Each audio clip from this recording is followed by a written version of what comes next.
Hey there guys, welcome to the meat shop. I'm real excited to make this video for you because we're making bratwurst today. I'm going to give you the technique, I'm going to give you the recipe, and I'm going to give you a little bit of details on the bratwurst. It's probably one of my favorite sausages, top 10 anyways. It's going to be a traditional German style one, poached, fully cooked, but not smoked, no cure. And I hope you guys really like it. If you do, hit that thumbs up button and we'll get started. Okay guys, so here we are. We're gonna make bratwurst today. I'll give you a little details about the bratwurst. It is a hugely popular sausage across the world. It originates in Germany. Brat, meaning finely chopped or finely ground. Wurst, meaning sausage. So in different parts of Germany, you can find different styles of the bratwurst. So it's not like the bratwurst is a specific recipe. You can find a Thuringer bratwurst, the Nuremberg bratwurst, a Hamburg bratwurst. So they're different wherever you go in Germany. But this is kind of what we think of here in North America. This recipe I'm going to give you today is what we think of as a bratwurst here. It's kind of like the Midwest. You know, you catch them at tailgate parties, on barbecues. It's going to be fully cooked. It's a poached. We're going to poach it. And what people normally do is they'll take it out and they'll braise it with onions, fry it in a pan with a little bit of butter, or grill it on the barbecue real quick till it gets some grill marks, which all sound delicious, making me hungry already. And I think the bratwurst, some of the earliest recorded recipes are in the 14th century in Germany, if I got that right. So it's really, really old. Germans and Italians in Europe were some of the first people to make sausages, and the bratwurst is one of the oldest ones on the books. So the bratwurst is usually made out of pork or a pork and veal combination, but since it's come over to North America, it's, you can get it in any combinations. We've made venison bratwursts here before for people. You just got to crank the spices up because this recipe here, it's a pretty mild recipe. So when you're using a stronger flavor like veal or maybe a wild boar or an older beef or something like that, you want to use a little bit more spice than what I have down below for you guys. But typically it's going to be made out of pork and veal, and it's going to be finely ground or emulsified even. Sometimes it's run through a bowl cutter or a food processor. For you guys that don't know what a bowl cutter is or a buffalo chopper, it's like it turns it into a paste. We're going to shoot for about a minimum 15% fat ratio to max kind of 25. Typical with most sausages, and then whatever you guys have, you can play with it from there. The equipment you will need is, I got a little pot. We're going to boil it in after. Not boil, we're going to poach it. I'll go over those details later. We got a couple mixing bowls here. They got the sausage stuffer. It goes into a 29-32 millimeter natural hog casing. You can go. I've seen them in bigger ones too. They look pretty yummy, probably like a 32-35 millimeter hog casing. And you can actually put it in whatever casing you want. It's your sausage. But typically, what you get at the tailgate parties and then the butcher shops across North America and Germany, well, different parts of Germany have different styles, but typically in North America, Canada and the United States is pretty well the same, 29-32 millimeter hog casings. Right, so that's kind of some details on the bratwurst for you. Delicious sausage, one of my top 10 favorites. Sausage stuffer, mixing bowls, spices, pork. I'm making mine today out of straight pork. We cut some pigs up this week for some customers, and one of the ladies asked for some German bratwursts. So you can make it out of the pork shoulder, which is a real nice cut. That's about 20-25% fat ratio. You can make it out of the picnic, which is a little further down the arm. You can just watch my how to pick meat for sausage video if you're not sure. But this would be pork trim that we did ourselves. So we leaned it up real nice. It's kind of about 15-20% fat. I've ground it twice already. So we first a coarse grind, second a fine grind. So we got this nice big tub, 15.5 kgs, which is about 33-4 pounds of pork trim we got off this pig. Beautiful pink color, nice fine grind, perfect amount of fat in there. And since we did the trim up ourselves, we take off all the not nicest parts, you know, if there's any kidney fat and stuff like that, it's not in here. This is just nice intermuscular fat and back fat in here to make our customer some delicious bratwursts.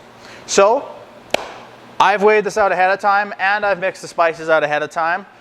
But using the recipe that I got in the description down below there, just below the subscribe button, is salt. And I do it in grams per kilogram. Same with all my recipes that you guys have seen. Grams per kilogram. So I got 15.5 kilograms of meat. And I multiply each one of my spices by 15.5 so that all my sausages are always coming out consistent. I know exactly what they're going to taste like if I'm using the same meat block. It's the best, most consistent way to do it. But we have, and I'll add them to the pork here. I pre-mixed out some. I guess I should go over we'll go over the spices, because this is kind of the base traditional bratwurst recipe. So we have salt at 1.8%, so 18 grams per kilogram. White pepper. In a traditional German bratwurst, you don't have black pepper, it's white pepper. White pepper at 3 grams per kilogram. Then these next 3 spices are typically what defines a bratwurst. There's a little bit of variance, but it's most typically you have at least these 3 in the recipe. So it is nutmeg at 1 gram per kilogram. That's always in all of them. Then you have ginger, which is also in the majority of bratwurst recipes. Ginger at 0.5 gram per kilogram. Then I have caraway at 0.75 grams per kilogram. And then I'm using binder at 10 grams per kilogram, 1%. And so in lots of traditional recipes though, instead of binder, you have egg whites or eggs, cold eggs. And you can substitute that out. I usually see it at about 2 eggs per kilogram of meat. So you would need 30 eggs for this batch, or 30 egg whites. And then we're going to do a little bit of water, which helps distribute the spices and helps our cooking yield. But typically, guys, it's salt, white pepper, nutmeg, ginger, caraway. Those are the typical bratwurst spices. And then, like if you want to make a traditional German bratwurst, that's what we call traditional German bratwurst in North America, I guess anyways, those are the spices. Then you can play with it from there. Some people use a little bit of marjoram. Some people, what else have I seen? Mace. Sometimes you see a little bit of mace in a German bratwurst. But those salt, white pepper, caraway, nutmeg, and ginger, and binder. That's a bratwurst for you. And then you can play with it from there. You can do like a honey Dijon brat. So you put all this in, then you put a little bit of honey in with Dijon. So it would be like a honey mustard, or mustard seeds and beer. Whatever you want, jalapenos and cheddar, mushrooms and portobello, or mushrooms and Swiss. You can play with it from there. But that's the base. That's the base to play with. Salt, white pepper, nutmeg, ginger. And we'll add them in. Here I've measured out my salt and binder here ahead of time. So I thought it'd be boring for you guys to watch me measure out spices, but the recipe's down below. So put that in there. Set that aside. I've also got my hog casings pre-soaking. Soaked them before we started the video here, so they've been soaking for about a half hour. This is our ginger. I use ginger powder. I use powdered everything. I buy nicer quality powdered spices because I like the consistency in the end product is why I do that. You can use grated or ground ginger, or sometimes I see those canned ginger paste you can scoop out like garlic, and that's fine. You just want to make sure your moisture content doesn't get too high, and those tend to be a little bit stronger, so you maybe use a little bit less per kilogram. or maybe it's watered down and you need a little bit more per kilogram. You have to play with it. But ginger going in at 1/2 gram, powdered ginger going in at 1/2 gram per kilogram. I like the smell of ginger. Then we have the white pepper, and this is ground in a very fine mesh. So the pepper is going to get distributed real easily, and you got to be careful because this goes up your nose and it's guaranteed to make you cough and sneeze. But I love white pepper. That's probably the predominant, this and the nutmeg is probably the predominant spices you taste in a bratwurst. Oh boy, there's that powder. This is the nutmeg. It's going in too. It's starting to smell good. Make sure you get it all in there. A little bit of nutmeg, and then my little bit of caraway.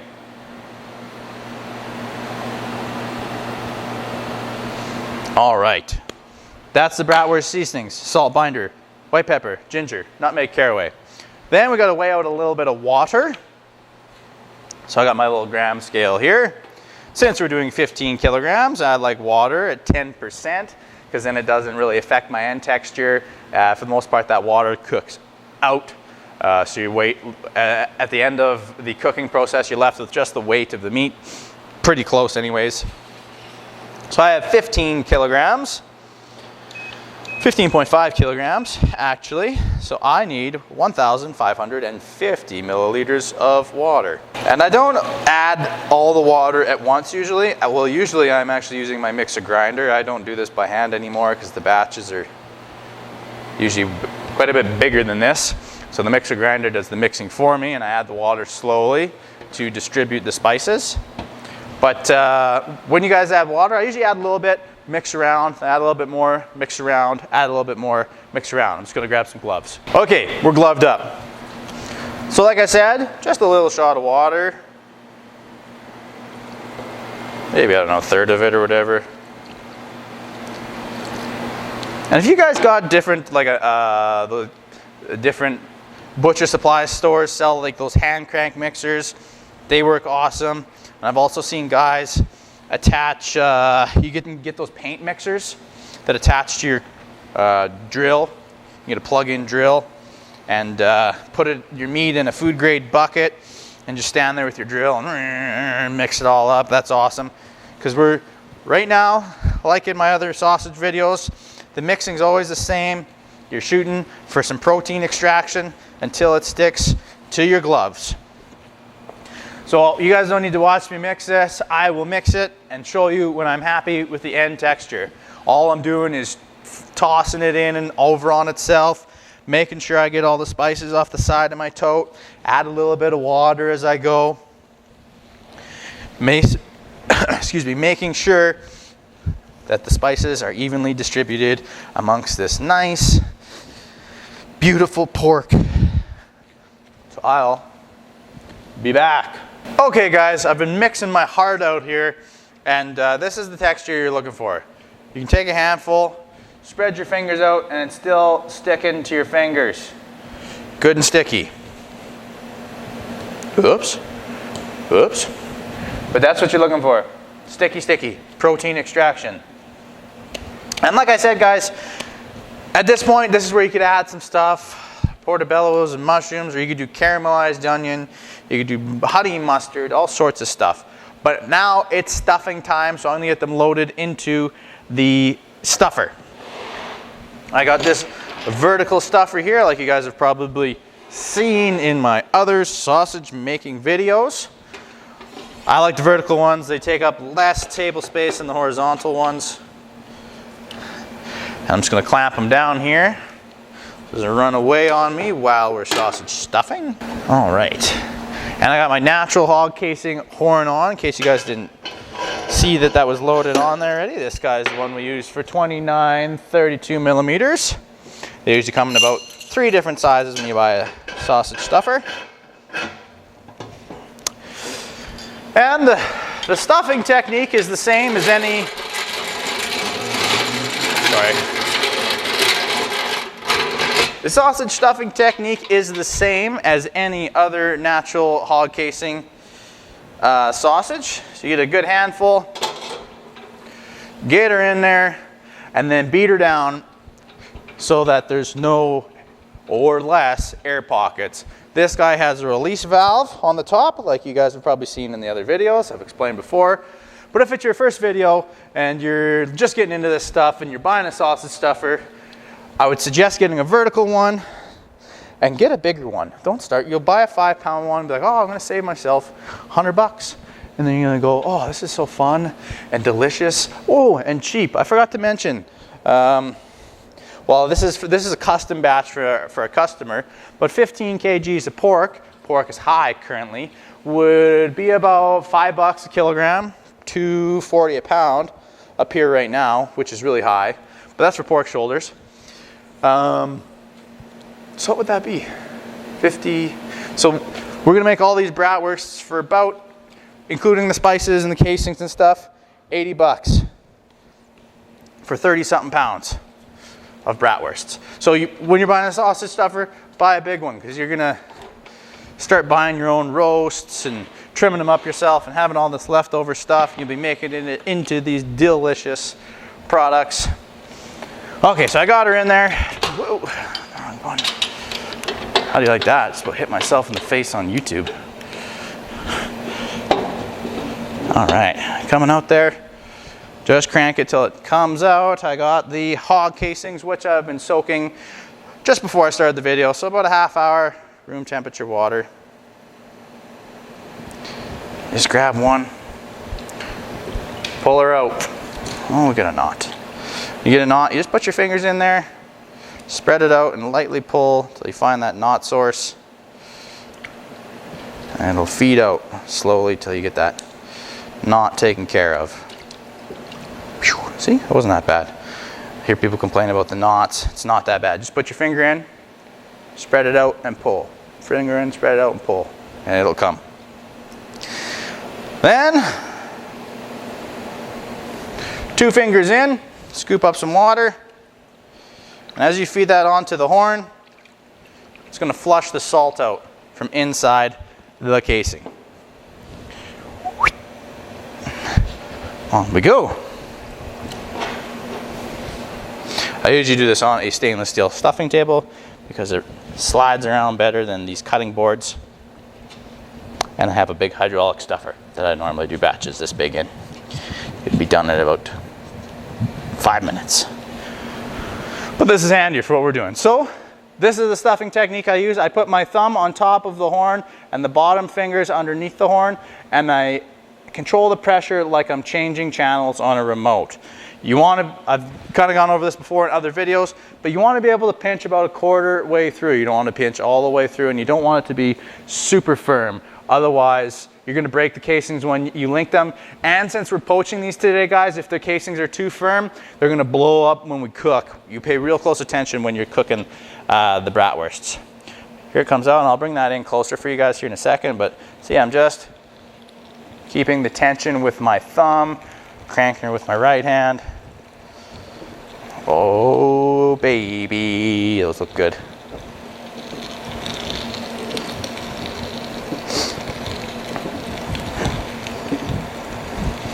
We'll do one here, then I'll bring the camera in closer and show you the technique that you're doing with your fingers. And every once in a while as you're doing this, you can stop, feel, pinch. Yeah, I can pinch a quarter way through, I can pinch a quarter way through. Those are perfect.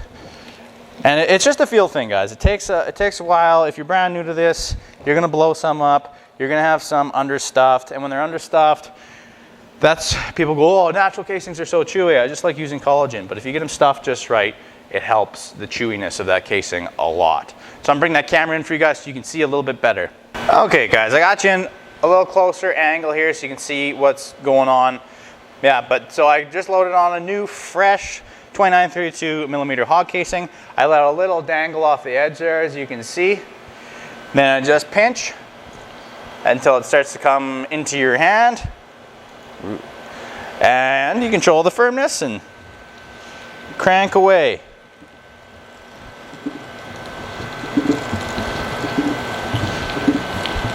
Periodically checking to make sure. You can pinch through a little bit, see how it's got a little bit of give. Maybe you can see, maybe you can't. Bringing in a whisker closer. You can see it's got a little give without breaking, which is good. And you keep up the cranking. And if you guys do get a little bit, see I got a little bit of an air pocket in here. You can operate with that there, but what I'll do sometimes, I'll just take my thumbnail and just poke it and see how that's sucked down to the horn. You might not be able to see, but or the back of a knife. You just take the back of a knife, give it a little tap, and it'll suck itself down to the horn there. I don't like to, well, there we go. That's the whole tube there. I don't really like using those sausage pricks, you can see. People go and they prick them all, because I find you have too many holes, and all that delicious pork fat and spices that we mixed up tends to run out when you have a bajillion little holes in there. So I don't like to do that. All right, so that's basically it, guys. I'm not gonna make you watch me stuff this whole batch, but we'll link them, So you can pinch this end here, do about 4 or 5 inches, just, perfect little bun size, spin it towards yourself 3 times.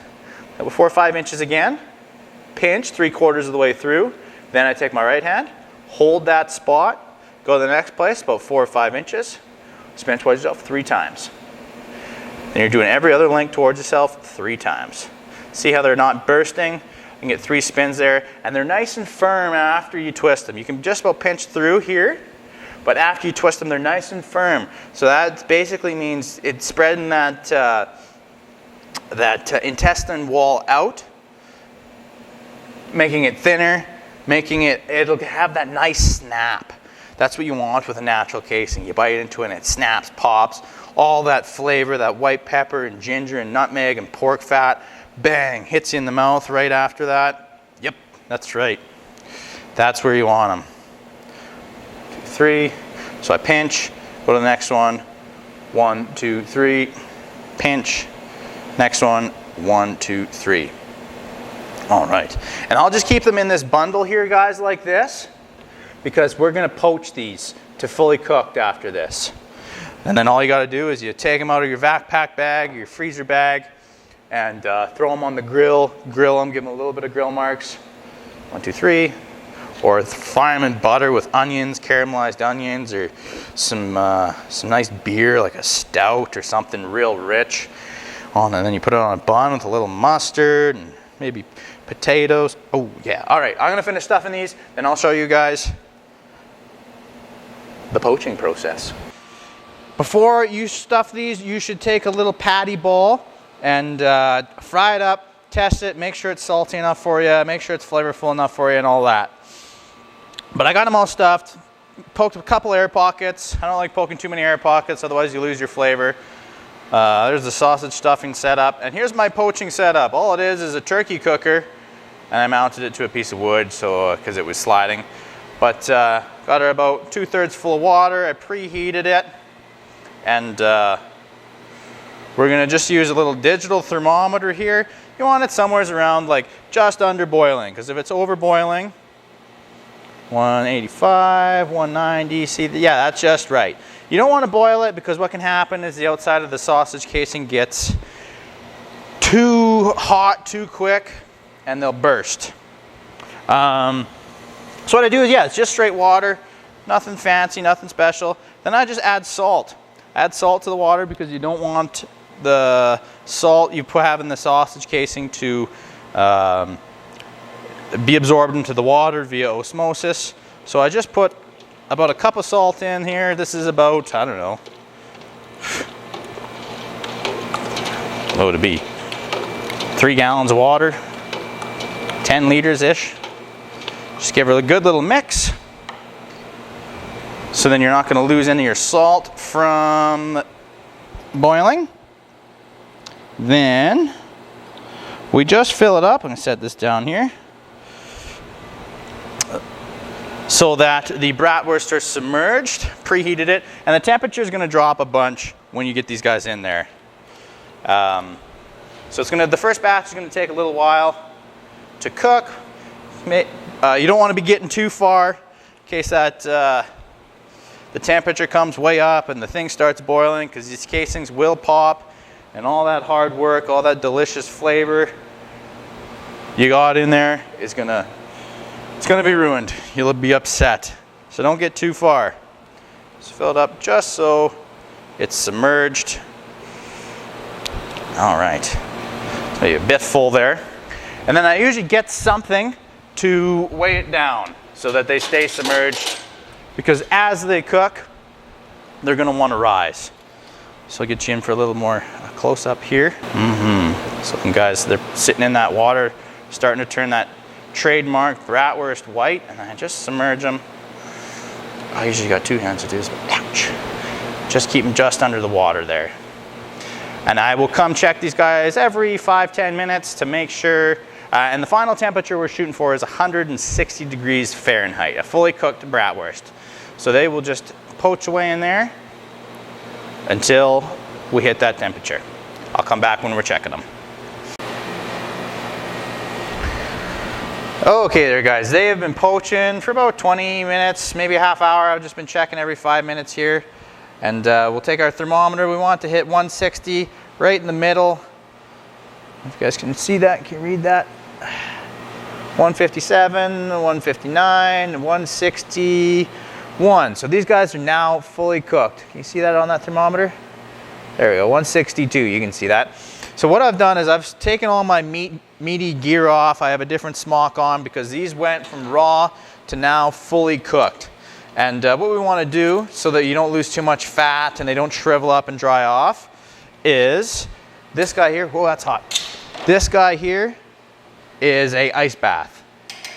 So I'm going to take them from this poached hot water, put them right in the ice bath, and that's just designed to cool them down a couple degrees right off the bat, so that it stops the cooking process. And then we'll transfer them from there into the cooler, and they can cool down overnight. And then we can package them up the next day, but those look good.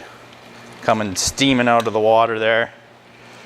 This is a custom batch, but if I was making these and this was for myself, I would eat one right out of the water with a little dollop of mustard. Boom. The biggest key is just take your time so you don't have a wreck. And see, since I've been watching these and the boiling water temperature wasn't too hot, none of these casings have split. So they're fully cooked. All the juice is on the inside because we didn't poke any holes in them. We didn't get the water too hot so that it boiled and split the casings. So these guys are going to be really juicy and flavorful when you get them on the barbecue, or when you cook them in the pan with some butter and onions or whatever. However you cook your bratwursts, these guys are going to be delicious.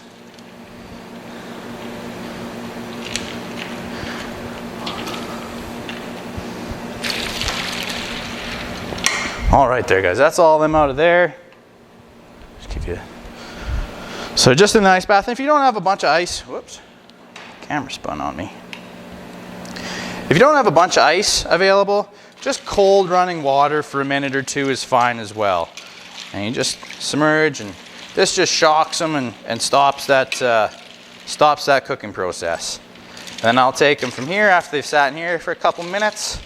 This isn't designed to cool them right down to refrigeration temperature. This is just designed to, knock off the first 20 degrees or so right away, so that they don't shrivel up and you don't lose any of that fat and juice and lose your cooking yield. So I'll just toss them around in there, and then you guys are basically done. You got fully cooked brats. You guys know what to do with them from here. You can take them, cook them however you like at the next football game, soccer game, barbecue, cookout, whatever. But that's basically how to make a traditional German brat, guys. Just cut between the links and package them in a vac pack bag the next day, or whatever you got. Vac pack or Ziploc bags. They're good fresh in the fridge for about 10 days this way. So that's basically the bratwurst, guys. If you like the video, give it a thumbs up and subscribe. Take care.